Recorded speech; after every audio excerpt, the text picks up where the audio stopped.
में इससे पहले हम लोग ग्रेड वाइज सैलरी सीखे थे, जिसमें हम लोग को क्या होता था कि बहुत सारे एम्प्लॉय का लिस्ट होता था, उसके डिपार्टमेंट वाइज उसका ग्रेड निकालना होता था और उसका बेसिक।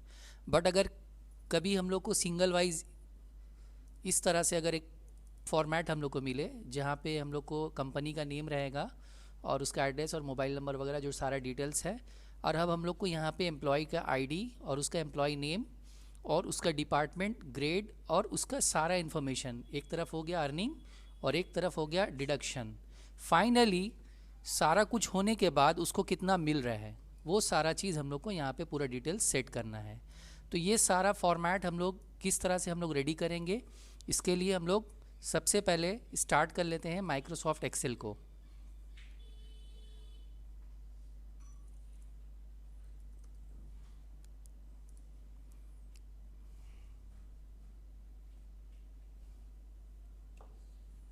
माइक्रोसॉफ्ट एक्सेल को स्टार्ट करने के बाद ये हमारा फॉर्मेट स्टार्ट हो गया माइक्रोसॉफ्ट एक्सेल का। यहाँ पे हम लोग को कहीं पे भी किसी तरीके से देखो, यहाँ पे देख लेना, पूरा अच्छे से डिटेल्स पहले देख लो। ये जो हेडिंग्स है ये बाद में भी हम लोग सेटिंग कर सकते हैं, या इसके लिए थोड़ा सा स्पेस हम लोग ले लेते हैं, थोड़ा नीचे से आके हम लोग काम कर लेते हैं। तो यहाँ पे हम लोग को चार कॉलम्स लेना है, मतलब 2 कॉलम्स इसके लिए हो गया, 2 कॉलम्स इसके लिए हो गया। तो यहाँ से हम लोग क्या करेंगे, फर्स्ट स्टार्ट करेंगे। सबसे पहले क्या है, एम्प्लॉय आईडी, ठीक है। उसके बाद क्या है, एम्प्लॉय नेम। यहाँ पे देख लेते हैं एम्प्लॉय नेम कहाँ है, यहाँ पे ग्रेड है हम लोग का, ग्रेड। उसके बाद डिपार्टमेंट है, यहाँ पे डिपार्टमेंट दे देते हैं। उसके बाद यहाँ पे एक ड्रॉप करके, एक स्किप करने के बाद यहाँ पे दे देंगे एम्प्लॉयज़ नेम और उसका ग्रेड, ठीक है। अब हम लोग को क्या करना है, यहाँ पे सारा कुछ सेटिंग कर लिया। सेटिंग करने के बाद इसको पहले एडजस्ट कर लेते हैं, सिलेक्शन करके यहाँ से सेंटर, बोल्ड और फॉर्मेट में जाके इसको ऑटो फिट कर देते हैं, और अगर इसको ऑल बॉर्डर्स भी कर लेते हैं, ठीक है। इसको थोड़ा सा गैप ले लेते हैं, यहाँ से एडजस्ट करके इसको राइट सेक्शन कर देते हैं, और इसको भी राइट सेक्शन कर देते हैं, थोड़ा स्टैंडर्ड मोड में आ जाएगा। ये हो गया हेडिंग्स का, ठीक है। अब यहाँ पे हम लोग को क्या बनाना है, यहाँ पे basic salary, DA, HRA, TA 1 2 3 4 5 6, मतलब जो भी है, यहाँ पे थोड़ा सा गैप लेकर यहाँ पे हम लोग पहले क्या देंगे, सबसे पहले देंगे बेसिक सैलरी। उसके बाद उसका DA है, उसके बाद HRA है, TA है। कोई प्रॉब्लम नहीं है, इसको ऊपर नीचे कर सकते हैं, इससे कोई इशू नहीं है, ठीक है, आगे पीछे हो सकता है। DA, TA, HRA जो भी है दे देंगे, और उसके बाद लास्ट में यहाँ पे है ग्रॉस सैलरी, ठीक है। अभी यहाँ पे क्या करेंगे, इसको 2 लाइन सिलेक्शन करके यहाँ पे मर्ज कर लेंगे। यहाँ से मर्ज करके यहाँ पे टाइप करेंगे अर्निंग या इनकम, जो भी है आप यहाँ पे टाइप कर सकते हो। उसके बाद यहाँ पे हम लोग को फिर 2 लाइन सिलेक्शन करके मर्ज करना है, और यहाँ पे टाइप करना है डिडक्शन, ठीक है। और यहाँ पे हम लोग को क्या क्या लेना है, यहाँ पे हम लोग देख लेते हैं। यहाँ पे प्रोविडेंट फंड है, लोन है, ESI है, टैक्स और टोटल है, ठीक है। तो यहाँ पे सबसे पहले हम लोग PF यानी प्रोविडेंट फंड ले लेंगे, ब्रैकेट में चाहे तो हम लोग मेंशन कर सकते हैं PF। उसके बाद है लोन, उसके बाद है ESI, उसके बाद है प्रोफेशनल टैक्स, उसके बाद है टोटल डिडक्शन, ठीक है। अभी यहाँ से इसको थोड़ा सा एडजस्ट कर लेते हैं, और ये ओवरऑल सिलेक्शन करेंगे। अभी ओवरऑल सिलेक्शन करके इसको भी यहाँ से बॉर्डर कर लेंगे। इसको थोड़ा हाईलाइट कर देते हैं, थोड़ा बोल्ड करके, साइज़ थोड़ा इंक्रीज़ कर देंगे, इसको थोड़ा हाईलाइट कर दिया। और यहाँ पे इसको थोड़ा सा, इसको भी बोल्ड कर लेते हैं, जो हेडिंग है ना उसको थोड़ा बोल्ड कर लेंगे, ठीक है। फॉर्मेट थोड़ा अच्छा दिखना चाहिए, डेटा होना चाहिए, थोड़ा डिसेंट फॉर्मेट होना चाहिए। तो अभी ये सारा फॉर्मेट रेडी करने के बाद फाइनली सबसे नीचे में एक थोड़ा सा गैप लेकर यहाँ पे हम लोग सिलेक्शन करेंगे और इसको मर्ज कर देंगे और यहाँ पे टाइप कर देंगे नेट सैलरी। ठीक है, नेट सैलरी टाइप करने के बाद इसको भी बोल्ड और ये कर दिया। करने के बाद यहाँ पे ओवरऑल बॉर्डर बना लेते हैं। अब क्या करना है, हम लोग को यहाँ पे एम्प्लॉय आईडी, एम्प्लॉय नेम और डिपार्टमेंट और ग्रेड, ठीक है, ये हम लोग को यहाँ पे क्या क्या मैनुअली देना है और क्या क्या फॉर्मूला से देना है। मैनुअली हम लोग का आईडी रहेगा और एम्प्लॉय नेम रहेगा और डिपार्टमेंट रहेगा। तो ये तीन चीज़ हम लोग क्या करेंगे, एक न्यू शीट हम लोग यहाँ से इंसर्ट कर लेंगे। यहाँ पे प्लस का साइन है ना, प्लस के साइन में यहाँ पे क्लिक करेंगे। क्लिक करने के बाद यहाँ पे हम लोग दे देंगे नॉर्मल, हम लोग नेम भी दे सकते हैं। ठीक है, यहाँ पे नेम ले लेंगे, नेम और एम्प्लॉय आईडी भी रहता है ना, एम्प्लॉय आईडी दे देंगे, एम्प्लॉय आईडी और उसका यहाँ पे डिपार्टमेंट, शॉर्ट में डीपीटी कर देते हैं। अब यहाँ पे एम्प्लॉय का जो आईडी होगा वो 001 जैसे दे दिया, या यहाँ पे 1001 दे दिया, 1002 दे दिया। यहाँ पे इसको दोनों को सिलेक्शन करके ड्रैग कर देंगे। ठीक है, यहाँ पे कुछ एम्प्लॉय का नेम यहाँ पे हम लोग इनपुट कर देते हैं।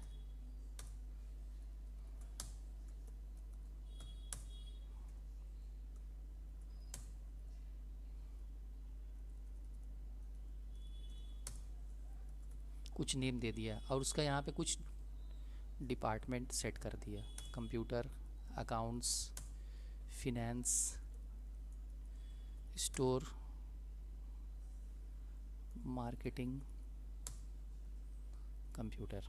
ठीक है, अब क्या करेंगे ना, सबको अलग अलग सिलेक्शन करके, जैसे इसको सिलेक्शन किया और यहाँ से डेटा में आएंगे, नहीं पहले नेम बॉक्स में जाएंगे। नेम बॉक्स में जाके शॉर्ट में EMPID, ठीक है, याद रखना जो तुम यहाँ पे नेम दे रही हो सेल का वो नेम याद रखना। जैसे EMPID दे रहे हैं, एम्प्लॉय आईडी, एंटर।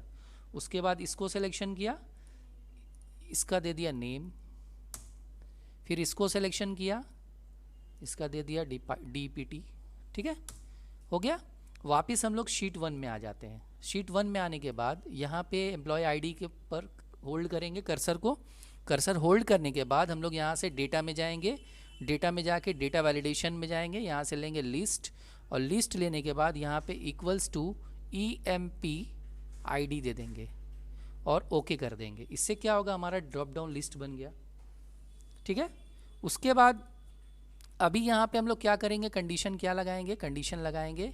फिर उसी तरीके से यहाँ पे डेटा में जाके डेटा वैलिडेशन में जाएंगे, लिस्ट लेंगे।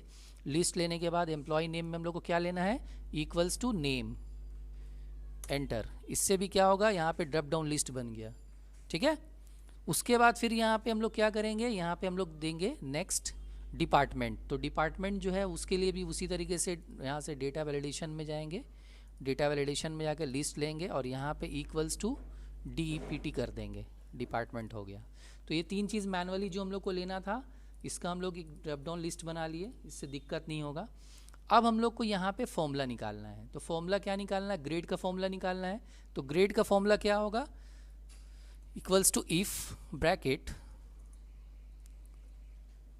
डिपार्टमेंट इक्वल्स टू कंप्यूटर, ठीक है, देन ग्रेड A, फिर उसके बाद कॉमा इफ ब्रैकेट, यहाँ पे डिपार्टमेंट अगर फिनेंस है तो उसका ग्रेड क्या हो जाएगा, B हो जाएगा। ठीक है, इफ ब्रैकेट डिपार्टमेंट अगर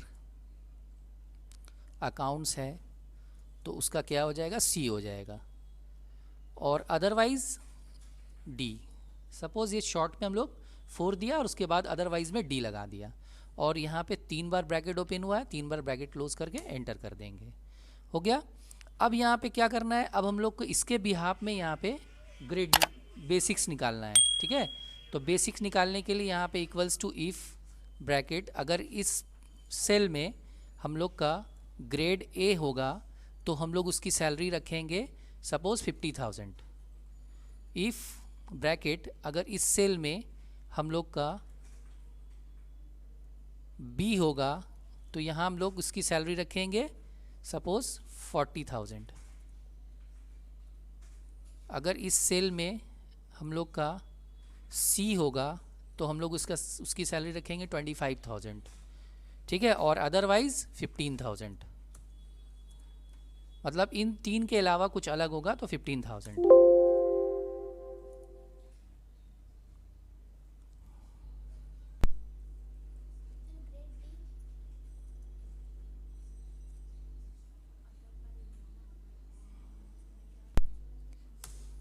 हो गया। अब हम लोग यहाँ पे क्या करेंगे, डीए निकालना है, तो डीए भी कंडीशन से निकाल सकते हैं। अगर basic salary less than equals to 25,000 है तो उसको बेसिक सैलरी का into 5%। If bracket basic salary less than equals to 40,000 then basic salary का इंटू 6%, अदरवाइज बेसिक सैलरी का इंटू 7%। ये परसेंटेज आप अपने हिसाब से सेट कर सकते हो, ठीक है, इसमें कोई चेंजेस नहीं है। मतलब जैसे ऐसा नहीं है कि हम यहाँ पे बेसिक सैलरी जिसका 25 से कम है उसको 5 दे रहे तो आपको भी 5 देना है, ऐसा कोई कंपलसरी बोल के नहीं है। ये डिसाइड आप कर सकते हो, ये कंपनी जो है आपको इसका सारा इन्फॉर्मेशन प्रोवाइड कर देगी कि किस एम्प्लॉय को किस हिसाब से डिपार्टमेंट सेट करना है, किसका क्या ग्रेड सेट करना है, क्या बेसिक सेट करना है। ये जस्ट एक कंडीशन है, आप कंडीशन फॉलो कर सकते हो। एंटर करेंगे तो यहाँ पे हम लोग इक्वल टू लगा देंगे, इक्वल टू मिसिंग हो गया, इक्वल टू यहाँ पे हम लोग लगा देंगे। अभी एंटर करेंगे तो यहाँ पे आंसर आ जाएगा। सेम इसी तरीके से हम लोग फिर इफ़ लगा के अब हम लोग basic salary less than equals to 25,000 अगर है तो उसको बेसिक सैलरी का इंटू 10%, फिर if bracket basic salary less than equals to 40,000। बार बार बोल रहे ये कंडीशन फिक्स नहीं है, ठीक है, ये कंडीशन आप अपने हिसाब से लगा सकते हो कुछ भी, इससे इंटू 12%, अदरवाइज 15%। 15% किसका, बेसिक सैलरी का, इंटू 15%। एंटर। अब उसके बाद टीए भी जो है नॉर्मली हम लोग लगा सकते हैं। टीए के लिए उतना बड़ा फॉर्मूला लगाने का ज़रूरत नहीं है, डायरेक्टली हम लोग यहाँ पे basic salary less than equals to 40,000, 40,000 से कम या उसके बराबर होगा तो उसको बेसिक सैलरी का इंटू 2% मिलेगा, अदरवाइज बेसिक सैलरी का इंटू 3% मिलेगा। कंडीशन आप अपने हिसाब से सेट कर सकते हो, शॉर्ट कर सकते हो और ज़्यादा उसका वो बढ़ा सकते हैं, ये अपने ऊपर डिपेंड करता है। बेसिक सैलरी का इंटू 3%, ये भी हो गया। यहाँ पे सिंपल जो फॉर्मूला होता है हम लोग का इक्वल्स टू सम, देन यहाँ से यहाँ तक सिलेक्शन करके ब्रैकेट क्लोज करेंगे, एंटर कर देंगे। ये हम लोग का अर्निंग हो गया, ठीक है, अर्निंग तो आ गया। अब यहाँ पे हम लोग क्या करेंगे, डिडक्शन निकालेंगे। डिडक्शन में पीएफ निकालेंगे। पीएफ किससे निकालेंगे, पीएफ ग्रॉस सैलरी से निकालेंगे, less than equals to 30,000 then gross salary का इंटू सपोज 2%, फिर comma if bracket gross salary less than equals to 40,000 then gross salary का इंटू 3%, अदरवाइज ग्रॉस सैलरी का इंटू 4%, देन ब्रैकेट क्लोज करके enter कर देंगे। Loan जो है, loan ESI ये सब जो होता है ये कोई कंडीशन नहीं होता है, ये जो होता है ये फ्लैट वैल्यू होता है। फ्लैट वैल्यू जैसे सपोज ये बंदा है, जो भी बंदा है उसका, ये बाद में हम लोग सेटिंग करेंगे, ठीक है, ये ईएसआई और ये सब हम लोग बाद में सेटिंग कर सकते हैं, पर टैक्स भी जो है वो कंडीशन से निकाल लेते हैं। टैक्स में भी उसी तरीके से कंडीशन लगाएंगे, less than equals to suppose 40,000 से कम या उसके बराबर है तो उसको ग्रॉस सैलरी का into suppose 4%, otherwise gross salary का इंटू 5%। इसको भी यहाँ पे हम लोग सम कर लेते हैं, equals to sum bracket open, और यहाँ से यहाँ तक सिलेक्शन करके ब्रैकेट क्लोज करेंगे, एंटर कर देंगे, ठीक है। और फाइनली हम लोग यहाँ पे एक फॉर्मूला और यूज़ करेंगे।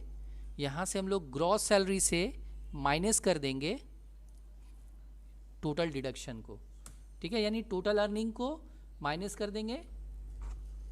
किसको माइनस करेंगे, टोटल डिडक्शन को, ठीक है, इसको थोड़ा यहाँ से बोल्ड कर लो, थोड़ा बोल्ड करके थोड़ा सा यहाँ से हाईलाइट कर देते हैं, समझ में आना चाहिए। जो अर्निंग होता है ना, अर्निंग का यहाँ पे कलर अलग होना चाहिए। अर्निंग का कलर सपोज़ यहाँ पे ग्रीन कर दिया, ठीक है, और डिडक्शन का कलर यहाँ पे हम लोग रेड कर दिया, ठीक है।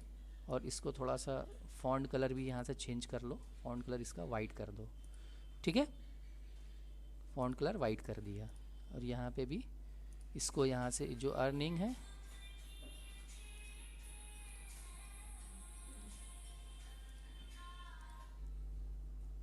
ठीक है। और फाइनली यहाँ पे हम लोग क्या करेंगे, यहाँ पे हम लोग एक कॉमा सेट कर लेंगे, कॉमा सेट करके यहाँ से इसको भी बोल्ड करेंगे, इसको थोड़ा सा इसको बढ़ा लेते हैं। और यहाँ पे अब हम लोग क्या करेंगे, इसको भी थोड़ा हाईलाइट कर देते हैं। यहाँ से हाईलाइट करने के लिए इसका कलर थोड़ा डिफरेंट ले ले जा, ठीक है। ये सारा कुछ करने के बाद अब हम लोग को क्या करना है, अब इसमें हम लोग को हेडिंग सेट करना है। हेडिंग किस तरह से सेट करेंगे, थोड़ा सा यहाँ से और गैप बनाएंगे, थोड़ा और गैप बना लो, राइट क्लिक करके इंसर्ट एंटायर रो, ओके, थोड़ा गैप बना लिया। अभी यहाँ से यहाँ तक सिलेक्शन करके और यहाँ से पूरा सिलेक्शन कर लेते हैं, एटलीस्ट यहाँ तक सिलेक्शन करके इसको क्या करेंगे, मर्ज अक्रॉस कर देंगे, ठीक है। मर्ज अक्रॉस करके फिर यहाँ से इसको सेंटर सेक्शन में ले आएंगे। अभी यहाँ पे सबसे पहले जिस कंपनी का ये हम लोग बना रहे हैं, सपोज़ यहाँ पे हम लोग बना रहे हैं यूनिक इन्फोटेक का बना रहे हैं, यूनिक इन्फोटेक, ये एक कंपनी है, ठीक है। एंटर करेंगे, एंटर करने के बाद अब उसका जो एड्रेस वगैरह जो भी होगा यहाँ पे एड्रेस वगैरह सेट कर देंगे।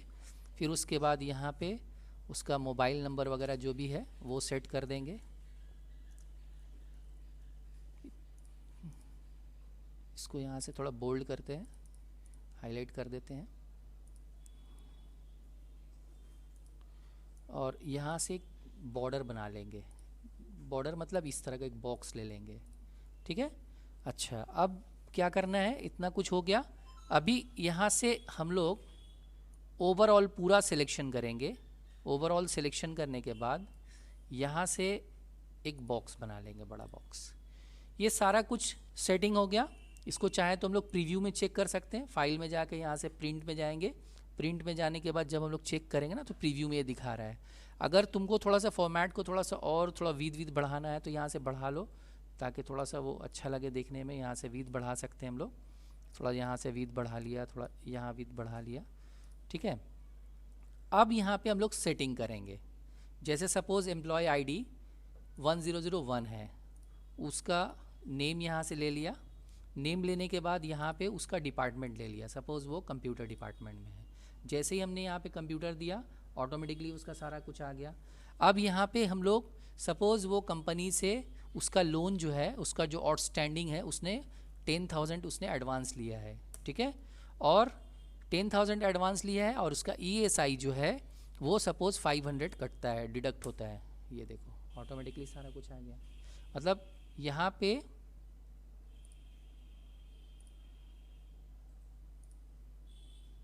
कॉमा सेट कर लेंगे ना, सेपरेटर इसको बोलते हैं।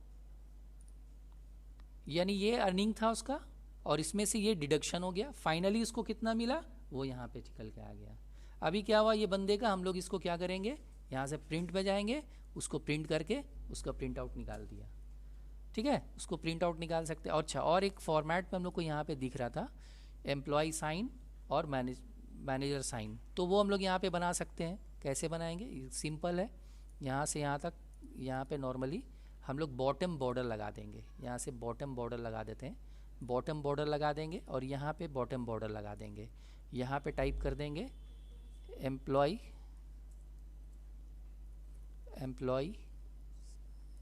साइन, ठीक है। इसको सेंटर सेक्शन में ले आओ, बोल्ड कर दो और यहाँ पे टाइप कर दो मैनेजर साइन, या सिग्नेचर पूरा लिख सकती हो, साइन शॉर्ट में लिख दिया यहाँ पे। अभी इसको भी यहाँ से सेंटर सेक्शन में ला के इसको भी बोल्ड कर दिया, ठीक है। अभी यहाँ से कंट्रोल F2 से भी हम लोग प्रीव्यू करके देख सकते हैं। कंट्रोल F2 प्रेस करेंगे तो यहाँ पे हम लोग को ये प्रीव्यू में पूरा दिखा दे रहा है कि किस तरह से प्रिंट आउट निकलेगा, ठीक है। तो ये था हमारा। और चाहे तो इसको PDF करके भी रख सकते हैं। जैसे ये एम्प्लॉय का हम लोग का रेडी हो गया। अभी हम लोग को सपोज़ इन फ्यूचर अगर कुछ करना है तो हम लोग क्या करेंगे, इसको ना यहाँ से PDF कर सकते हैं। मतलब फाइनल प्रिंट इसको अभी हम लोग नहीं निकाल रहे हैं, इसको पीडीएफ करके सेव कर ले रहे हैं। तो यहाँ पे ना जब प्रिंट करेंगे तो यहाँ पे ऑप्शन आता है, देखो पीडीएफ का, या प्रिंटर का नेम दिखा रहा है, जो प्रिंटर तुम्हारा अगर सेट अटैच रहेगा ना सिस्टम के साथ, वो प्रिंटर का नेम आ जाएगा। लेकिन हमको ये भी पीडीएफ करना है, तो पीडीएफ करके, या सपोज़ किसी को मेल करना है, तो यहाँ से हम लोग पीडीएफ करके प्रिंट में क्लिक करेंगे। जैसे ही प्रिंट में क्लिक करेंगे ना, तो यहाँ पे ये हम लोग से पाथ पूछता है। पाथ मतलब किस जगह पे हम लोग को रखना है। सपोज़ हम लोग को डी ड्राइव में रखना है, तो डी ड्राइव ले लिया, और यहाँ पे एक फ़ोल्डर हम लोग रेडी कर लेते हैं। फ़ोल्डर बनाने के लिए क्या करना पड़ता है, राइट क्लिक करने के बाद यहाँ से न्यू में जाना पड़ता है, और न्यू में जाने के बाद यहाँ पे फ़ोल्डर नेम देना पड़ता है। यहाँ पे जैसे सपोज़ हम लोग इसका नेम दे दिया फ़ोल्डर का एम्प्लॉयज़ डिटेल्स, ठीक है, एंटर कर दिया, और एक बार एंटर किया, फोल्डर ओपन हो गया। अभी यहाँ पे किसका डिटेल्स हम लोग बनाए हैं, ये नायाब का डिटेल्स है, यहाँ पे नायाब का डिटेल्स सेव कर दिया, हो गया, ठीक है। अभी उसके बाद फिर क्या करना है, सपोज़ हम लोग को अब दूसरा एम्प्लॉय का बनाना है, 1002 का।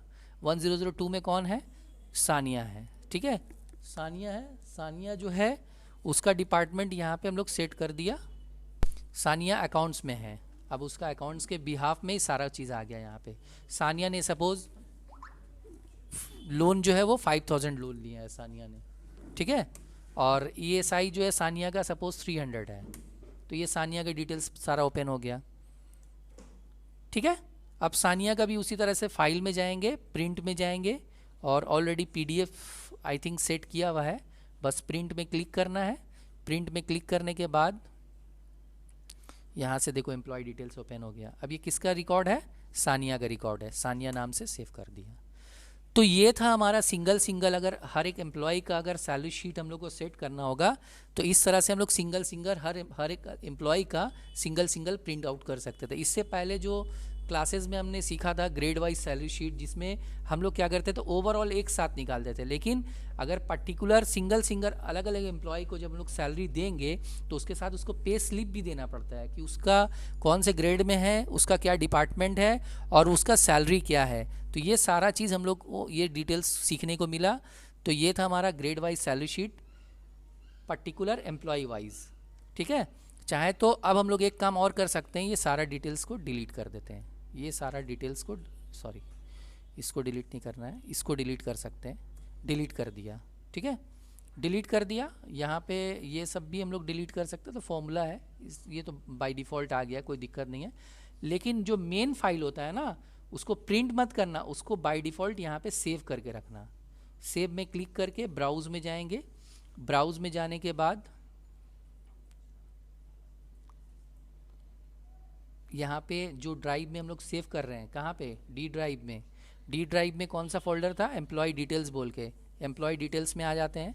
एम्प्लॉय डिटेल्स में जब आएंगे, एम्प्लॉय डिटेल्स में आने के बाद इसको जो है एक्सेल फाइल जो है, इसको हम लोग बना देते हैं डेटा शीट फाइल के नाम से इसको सेव कर दिया। अभी क्या हुआ, सपोज़ ये हमने क्लोज़ कर दिया। इन फ्यूचर कभी भी हम लोग को फिर से डिटेल्स और अगर हम लोग को बनाना होगा, तो हम लोग क्या करेंगे, यहाँ से हम लोग एक्सेल में आएंगे। एक्सेल में आने के बाद यहाँ पे माइक्रोसॉफ्ट एक्सेल को पहले ओपन कर लेते हैं,